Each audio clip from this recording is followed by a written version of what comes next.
Hi friends, இன்றைக்கி நம்ம என்ன பார்க்க போகிறோம்னா சமையல் டிப்ஸ் தான் பார்க்க போகிறோம். ஃபர்ஸ்ட் அதிரசம் செய்யும் பொழுது பேரிச்சம்பழம் சேர்த்தால் ருசியாக இருக்கும். இரண்டாவது, பாகக்காய் இரண்டாக வெட்டி வைத்தால் விரைவில் பழுக்காது. மூன்றாவது, ஜவ்வரிசை தண்ணீரில் ஊற வைத்து பாயாசம் செய்தால் சீக்கிரம் வெந்துவிடும். நான்காவது, மெதுவடைக்கு உளுந்தை அரை மணி நேரம் ஊற வைத்து அரைத்தால் எண்ணெய் அதிகம் செலவாகாது. ஐந்தாவது, பகோடா மொறுமொறுப்பாக இருக்க மாவை கலக்கும் பொழுது சிறிது நெய்யும் உப்பிட்ட தயிரும் கலக்க வேண்டும். ஆறாவது, தேங்காய் எண்ணெயும் சுத்தமான உப்புக்கல்லை சிறிது போட்டு வைத்தால் நீண்ட நாட்கள் கெடாது. ஏழாவது, எந்த வகை சட்னி செய்தாலும் சிறிது புதினா சேர்த்து அரைத்தால் வாசனையாக இருக்கும்.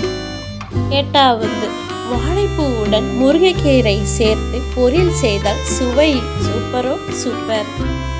ஒன்பதாவது, வாழைத்தண்டு, வாழைக்காய், வாழைப்பூ கூட்டு செய்யும் பொழுது தேங்காய் எண்ணெயில் தாளித்தால் ருசியாக இருக்கும். பத்தாவது, முருங்கைக்கீரை இலையை உருவிய பிறகு காம்புகளை நறுக்கி போட்டு மிளகு ரசம் வைத்து சாப்பிட்டால் அது உடல், கை, கால் தசைக்கு நல்லது. Thank you for watching. Next video நம்ம பார்க்கலாம்.